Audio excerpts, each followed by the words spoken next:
আপনি কি জানেন ইরানের সেই গোপন পারমাণবিক বাংকার যার কথা শুনলেই বিশ্ব কাঁপে, সেই ফোর্দো পারমাণবিক কেন্দ্রে আবারও তৎপরতা শুরু হয়েছে। মার্কিন ও ইসরায়েলি বোমা হামলায় ক্ষতিগ্রস্ত এই কেন্দ্রটি এখন নতুনভাবে নির্মাণাধীন। উপগ্রহ চিত্রে যা দেখা যাচ্ছে তা শুধু ইরানেরই নয়, সমগ্র মধ্যপ্রাচ্যের নিরাপত্তা পরিস্থিতিকে নতুন করে প্রশ্নের মুখে ফেলছে। তাহলে কি ইরান গোপনে আবারও পারমাণবিক বোমা তৈরির পথে হাঁটছে? আজকের এই প্রতিবেদনে তুলে ধরছি সেই সব গোপন ছবি, বিশ্লেষণ এবং ভবিষ্যতের আশঙ্কা। প্রযুক্তি প্রতিষ্ঠান ম্যাক্সার টেকনোলজিস প্রকাশিত এক উপগ্রহ চিত্রে দেখা গেছে ইরানের ফোর্দো পারমাণবিক কেন্দ্রে আবারও ব্যাপক নির্মাণ কাজ শুরু হয়েছে। এই সাইটটি পাহাড়ের গভীরে অবস্থিত, যেখানে অতীতে গোপনে ইউরেনিয়াম সমৃদ্ধিকরণ করা হতো। সম্প্রতি যুক্তরাষ্ট্রের বাহিনী বাংকার ব্লাস্টের বোমা ব্যবহার করে এই কেন্দ্রে হামলা চালায়। অনেকে ধারণা করেছিল ফোর্দো পুরোপুরি ধ্বংস হয়ে গেছে, তবে 29 জুনের স্যাটেলাইট ছবিতে দেখা যায় সেখানে নতুন করে রাস্তা নির্মাণ করা হয়েছে এবং ওই রাস্তায় চলছে ভারী যন্ত্রপাতির কাজ। এক্সকাভেটর, ক্রেন, বুলডোজার ও ট্রাক সারি দিয়ে রাখা। সবচেয়ে বড় কথা, সক্রিয়ভাবে কাজ করছে। শুধু পাহাড়ি এলাকাতেই নয়, ফোর্দো সাইটের পূর্ব পাশেও চলছে গোপন তৎপরতা।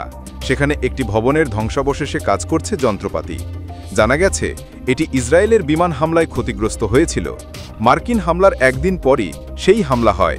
গোটা স্থাপনাটি যেন ধীরে ধীরে আবার পুনর্গঠিত হচ্ছে এবং বিশেষজ্ঞদের মতে এর পেছনে শুধু মেরামত নয়, থাকতে পারে নতুন কোনো পারমাণবিক কর্মসূচির প্রস্তুতি।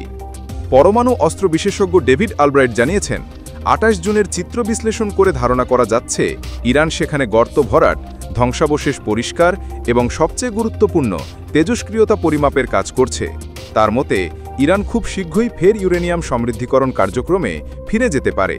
মার্কিন প্রেসিডেন্ট ডোনাল্ড ট্রাম্প অবশ্য হামলার পর দাবি করেছিলেন, আমরা ইরানের মূল পারমাণবিক সমৃদ্ধিকরণ সুবিধাগুলো ধ্বংস করে দিয়েছি।